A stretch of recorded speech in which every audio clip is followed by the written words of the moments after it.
Nobel study centre में आपका स्वागत है। आज हम आपको बताने वाले हैं एनसीईआरटी बुक क्लास 6 का हिस्ट्री। और जैसा कि आपको पता होगा, यानी कि बता देना चाहते हैं, क्योंकि ये मेरा फर्स्ट वीडियो है और इसके बाद लगातार वीडियो बनेगा एनसीईआरटी बुक पे, खासकर हिस्ट्री, पॉलिटिकल और ज्योग्राफी पे। तो इसमें चैप्टर वाइज हम चलेंगे। आज फर्स्ट चैप्टर पढ़ा रहे हैं। अगर आप क्लास 6 के स्टूडेंट हैं तो आपके लिए भी काफ़ी लाभदायक होगा ये वीडियो। और आप टीचिंग एग्ज़ाम की कोई टीचिंग एग्ज़ाम तैयारी करते हैं, उसके लिए भी आपको काफ़ी हेल्प मिलेगा। तो आज मेरा फर्स्ट चैप्टर है क्या, कब, कहाँ और कैसे। ये फर्स्ट चैप्टर है। तो इसमें हम पता करेंगे कि कैसे पता लगाएंगे कि हिस्ट्री के बारे में, अतीत के बारे में हम क्या जान सकते हैं, लोग कहाँ रहते थे। तो सबसे पहला चैप्टर यानी कि टॉपिक है कैसे पता लगाएं, यानी कि इतिहास के बारे में हम कैसे पता लगा लें। तो जैसे कि अगर आप क्लास 6 की हिस्ट्री पढ़ेंगे तो उसमें आपको डिटेल्स मिल जाएगा। चलिए हम हिस्ट्री का अगर पता लगाएंगे तो मान चलिए कल क्या घटना हुआ हुआ था। तो इसके लिए हम पेपर पढ़ सकते हैं या कल का बुक पढ़ सकते हैं या कोई भी ऐसे व्यक्ति से पूछ सकते हैं जो कल के बारे में स्मृति में हो, कल क्या घटना हुआ था। अब मान चलिए हम 100 साल या 200 साल पहले क्या हुआ था, तो उसके बारे में हम कैसे पता लगाएंगे। तो यही सब हमें पता करने के लिए इतिहास को पढ़ना पड़ता है और इतिहास में यही सब हमें जानकारी मिलेगा। तो और दूसरा मेरा टॉपिक है अतीत के बारे में क्या जान सकते हैं। अतीत के बारे में हम क्या जान सकते हैं, अतीत के बारे में जैसे कि यानी कि उस समय के लोग कैसे रहते थे और कैसे खाना बनाते थे, कैसे खाते पीते थे, उनका रहन सहन क्या था, उनका खाने पीने का तरीका क्या था और कहाँ पे रहते थे, कितने सालों से रहते थे। तो अतीत के बारे में हम क्या जान सकते हैं, इसके बारे में हम पता कर सकते हैं। इस चीज़ के बारे में हम जान सकते हैं, कपड़ा यानी कि कैसा कपड़ा पहनते, खाना कैसा खाते थे, ये सारे चीज़ हो गए। लोग कहाँ रहते थे, तो लोग कहाँ रहते थे इसके बारे में हम डिटेल्स में जानेंगे। जैसे तो पहला आप यानी कि लोग कहाँ रहते थे, ये मेरा फर्स्ट टॉपिक है। तो इसमें देखेंगे कि नर्मदा नदी के तट यानी कि नर्मदा नदी जो है उसके आसपास के क्षेत्र में लगभग लाखों साल से लोग रहते थे। तो आप यहाँ पे लाखों साल से वहाँ पे रहते थे। जैसे फर्स्ट है उत्तर और पश्चिम कीर्थर सुलेमान पहाड़ियाँ। नर्मदा नदी के यानी कि जो उत्तर पश्चिम है, उत्तर पश्चिम में कीर्थर और सुलेमान पहाड़ियाँ हैं। यहाँ पे देख सकते हैं आप मैप में कीर्थर और सुलेमान पहाड़ियाँ। कीर्थर और सुलेमान पहाड़ियाँ यहाँ पे जो अभी वर्तमान में अफगानिस्तान में है, और कीर्थर सुलेमान पहाड़ियाँ तो ये उत्तर पश्चिम में कीर्थर और सुलेमान पहाड़ी है। कीर्थर और सुलेमान पहाड़ी यहाँ पे 8000 साल पहले 8000 साल पहले स्त्री और पुरुष मिलके सबसे पहले खेती की शुरुआत किया था। और जो फसल उपजाया गया था वो था गेहूं और जौ। ये दो फसल था जो कि स्त्री पुरुष मिलके 8000 साल पहले यहाँ पे उपजाया था आधुनिक काल में।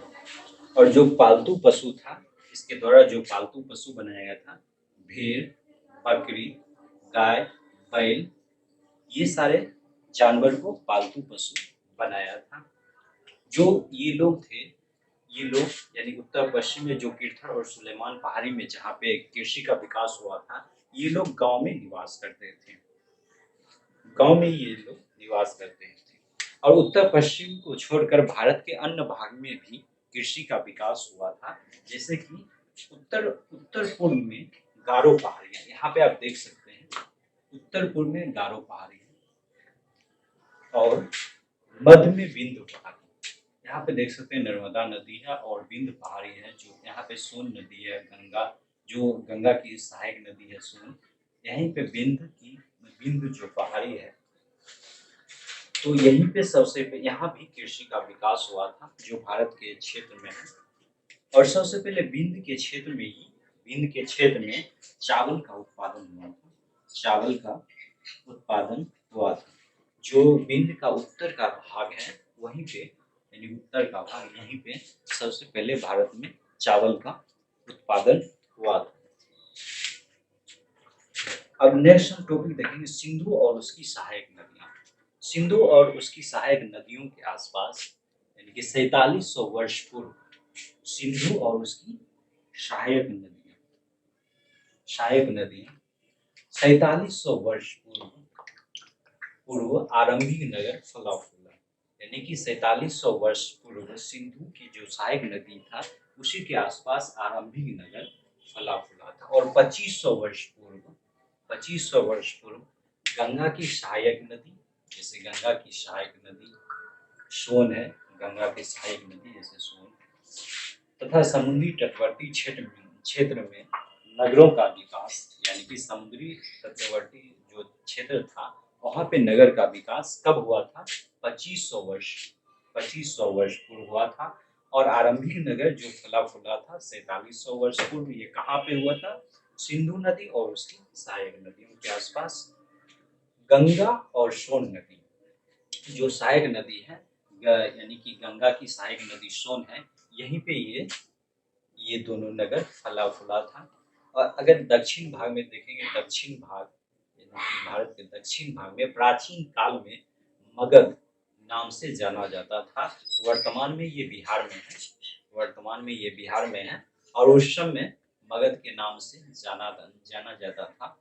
और यहाँ के काफी शक्तिशाली शासक भी था और साम्राज्य का स्थापना हुआ था।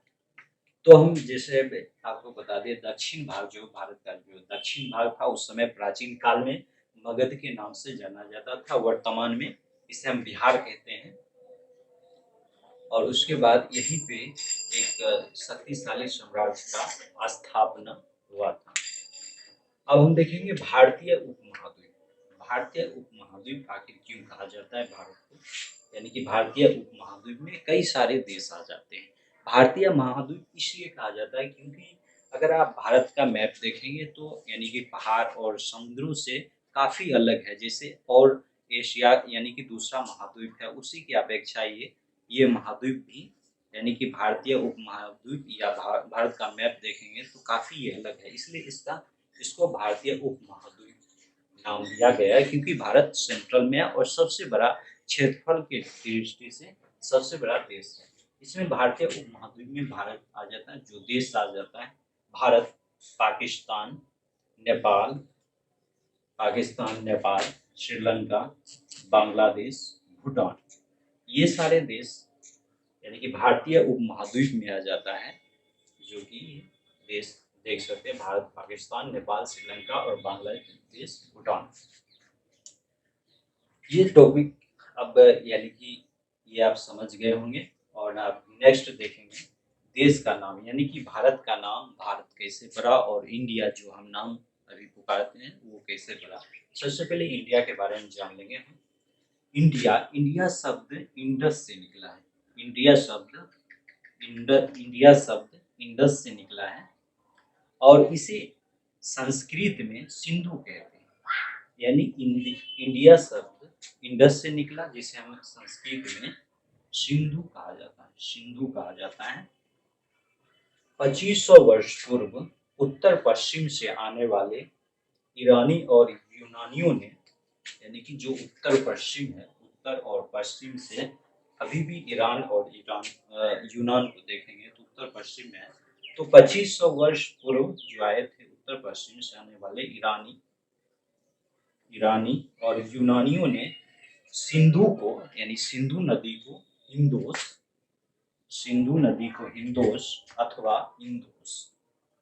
अथवा इंदोस और इस नदी के पूर्व भूमि प्रदेश को इंडिया कहा।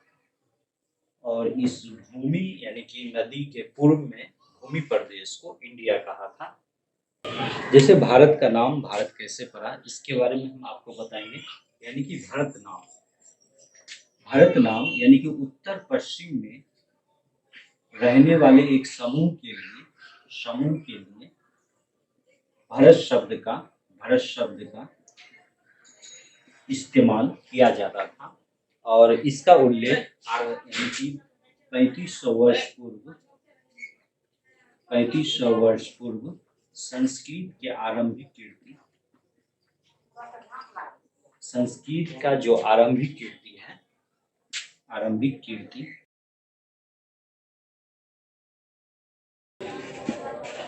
ऋग्वेद में हमें मिलता है। इसका उल्लेख आरंभिक कीर्ति जो ऋग्वेद है उसमें हमें प्राप्त होता है। नेक्स्ट टॉपिक है अतीत के बारे में कैसे जानेंगे। तो सबसे पहले हम अतीत के बारे में जानने के लिए 3 चीजों का सहारा हम ले सकते हैं। सबसे पहले अतीत के जानने के लिए जैसे पांडुलिपि, उसके बाद अभिलेख, पांडुलिपि, अभिलेख और पुरातात्विक स्रोत। तो हम जैसे पांडुलिपि के बारे में सबसे पहले जानते हैं कि पांडुलिपि क्या होता है। तो पांडुलिपि को अंग्रेजी शब्द में यानी कि अंग्रेजी में इसे मेन्यू स्क्रिप्ट कहते हैं। और मेन्यू जो मेन्यू है ये एक लैटिन शब्द है, मेन्यू से निकला है और इसका मतलब होता है कि हाथ से जो निकला हुआ है। यानी कि पांडुलिपि से हम इतिहास के बारे में जानकारी प्राप्त कर सकते हैं, क्योंकि उस समय अगर हम इतिहास के बारे में अगर कुछ रिटेन मेरे पास स्रोत है तो पांडुलिपि से हम जानकारी ले सकते हैं। जैसे उस समय हाथों से लिखा जाता था और ये जो लिखा जाता था उसी को हम पांडुलिपि कहते हैं। और अभी भी पांडुलिपि कई जगह आपको मिल जाएगा। जैसे कि देखेंगे हम, ये पांडुलिपि हिमालय क्षेत्र में उगने वाले भुज नामक जो पेड़ था, भुज नामक पेड़, उसी से विशेष रूप से ताड़पत्र बनाया जाता था और ताड़पत्र पे लिखा जाता था। इसी से और एक विशेष रूप से उसको यानी गूंथ के और ताड़पत्र बनाया जाता था और उसको उस पे लिखा जाता था, हाथों से लिखा जाता था। आज भी ये बिहार और मंदिर में उपलब्ध है। आज भी आप जाएंगे तो बिहारों और मंदिर में उपलब्ध है। पांडुलिपि में क्या क्या चीज के बारे में हमें जानकारी मिलती है, जैसे धार्मिक मान्यता, यानी कि उस समय की मान्यता क्या था, पांडुलिपि में ये सारी चीजें आपको पता चलेगा। धार्मिक मान्यता, विज्ञान, औषधि और राजाओं का जीवन, विज्ञान, औषधि और धार्मिक मान्यताओं के बारे में हमें जानकारी मिलता है पांडुलिपि से। और इसमें महाकाव्य और नाटक, कविता, ये सारी चीज भी यानी कि लिखा जाता था। ये महाकाव्य, नाटक और कविता भी पांडुलिपि पे लिखा जाता था। और इसकी जो भाषा था यानी कि महाकाव्य, नाटक, कविता लिखा जाता था, इसका जो भाषा था संस्कृत, अधिकतर संस्कृत में लिखा जाता था। तमिल और प्राकृत भाषा उस समय आम लोगों की भाषा थी।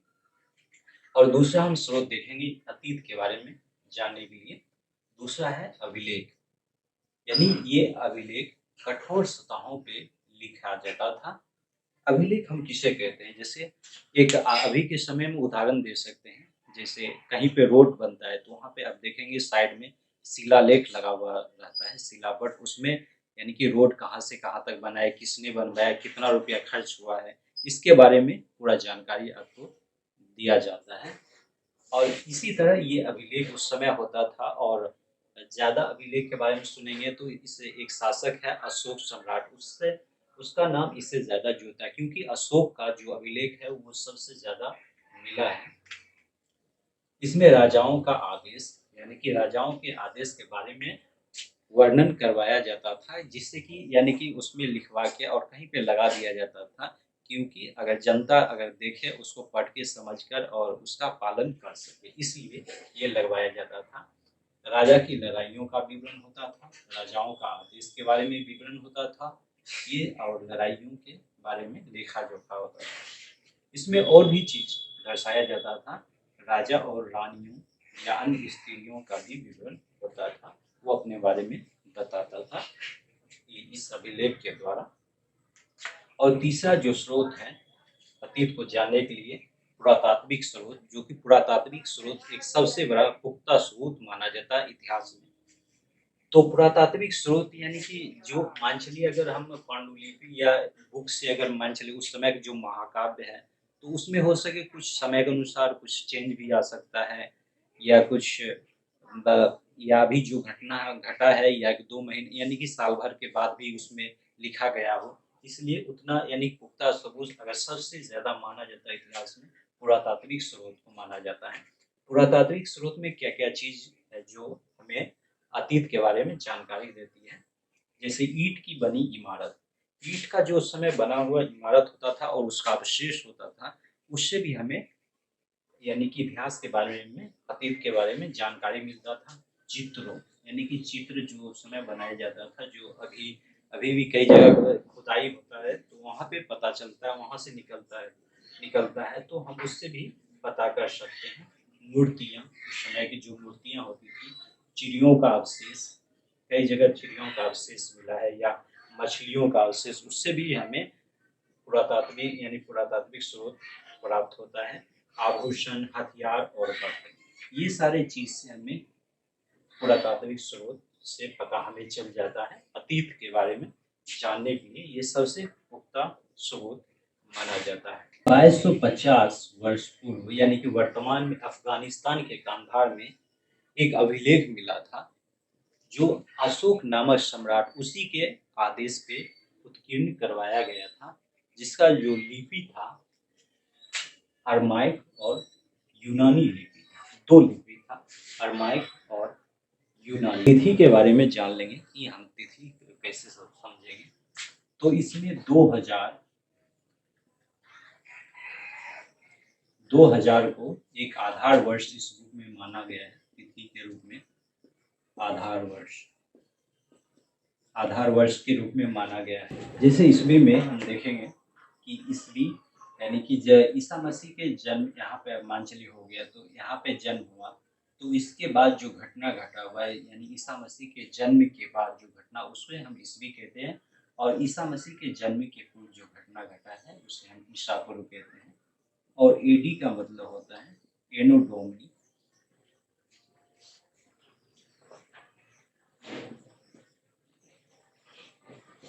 एनो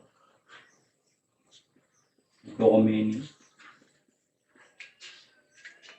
बीसी का मतलब होता है बिफोर क्राइस्ट,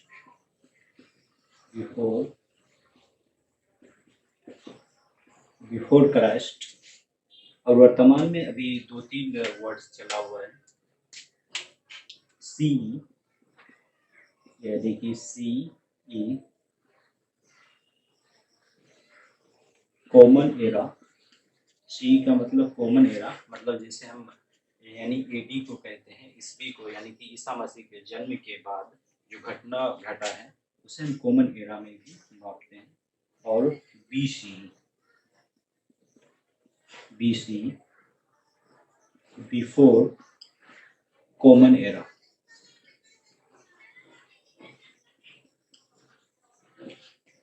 तो ये तिथि हो गया यानी कि एडी, बीसी, सीई और बीसीई, जो कि हम एडी मतलब एनो डोमिनी और बीसी मतलब बिफोर क्राइस्ट और सीई का मतलब होता है कॉमन एरा और बीसी का मतलब बिफोर कॉमन एरा, मतलब ईसा मसीह के जन्म के पूर्व जो भी घटना घटा है उसे हम बीसी के रूप में जानते हैं।